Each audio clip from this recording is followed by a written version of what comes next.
রাধে রাধে বন্ধুরা, তোমরা সবাই কেমন আছো? প্রিয়ার লিটল কিচেনে তোমাদের সবাইকে স্বাগত।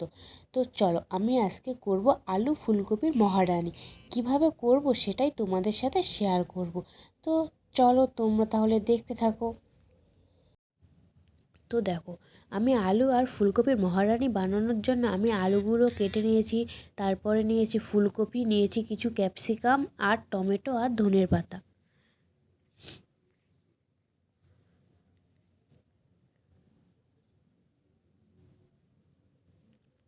আর এগুলো আমি পরিষ্কার করে ধুয়েও নিয়েছি। আর আমি মশলাতে দিয়েছি আদা, জিরে, গোলমরিচ, ধনে, কাজু বাদাম, চালমগজ, পোস্ত আর শুকনো লঙ্কা। এগুলো দিয়েই আমি বানাবো।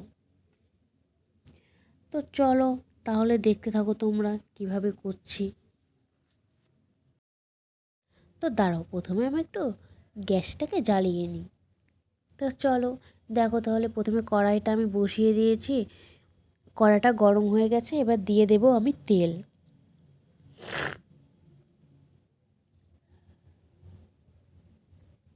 পরিমাণ মতন তেলটা দিয়ে দিলাম। তো দেখো, তেলটা গরম হয়ে গেছে, এবার আলুগুলো ভেজে নেব, একটু হালকা করেই ভাজবো। আর আমি এই আলু ফুলকপি মহারানিটা বানানোর জন্য আমি চন্দ্রমুখী আলু নিয়েছি। আর এটা এই জন্যই নিয়েছি যে বেশিক্ষণ সেদ্ধ হতে লাগে না এই আলুটা, সেই জন্যই। আর আমি হালকাভাবেই ভাজবো। তো দেখো, আলু আমার ভাজা হয়ে গেছে, এবার আমি ক্যাপসিকামগুলো একটু ভেজে নেব।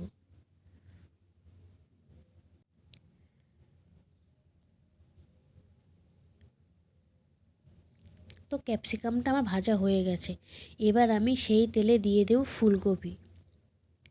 ফুলকপিটা একটু লাল লাল করে ভাজবো।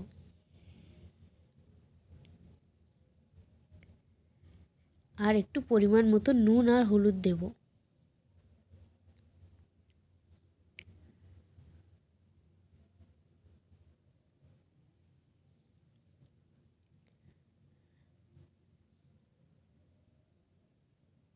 তো দেখো, আমার ফুলকপি ভাজাটা হয়ে গেছে। তো দেখো, সমস্ত কিছুই আমার ভাজা হয়ে গেছে।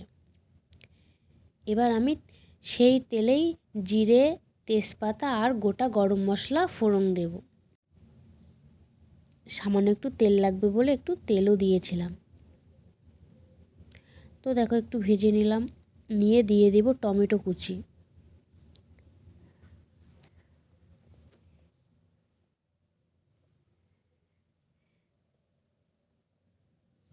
দিয়ে ভালোভাবে নাড়াচাড়া করে নিতে হবে। তো দেখো, টমেটোটা আমার সেদ্ধ হয়ে গেছে। এবার আমি মশলাটা দিয়ে দেব।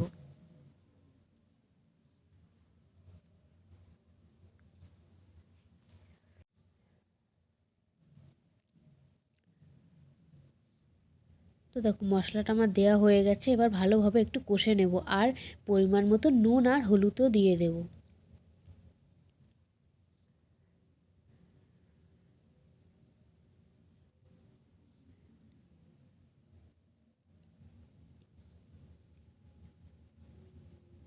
তো দেখো, আমার ভালোভাবে কষা হয়ে গেছে, এবার আমি ফুলকপি, আলু আর ক্যাপসিকামটা দিয়ে দেব।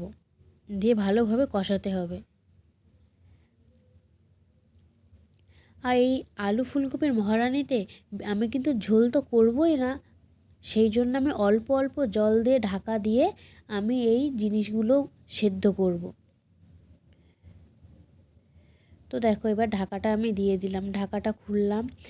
তো দেখো, প্রথমে তো দেখলে যে আমি ঢাকনা দিয়ে দিয়েছিলাম, আবার একটু জল দিলাম, দিয়ে আবার আমি ঢাকা দেবো কিছুক্ষণের জন্য। দিয়ে আমি ঠিক এইভাবেই 3-4 বার ঢাকা দিয়ে দিয়ে এই আলু ফুলকপিগুলো সেদ্ধ করে নিয়েছি। আর এটা তো কোনো ঝোল হবেই না, সেই জন্যে। এবার আমার এটা হয়ে গেছে, এবার আমি কিছু পরিমাণ গরম মশলার গুঁড়ো দিয়েছি।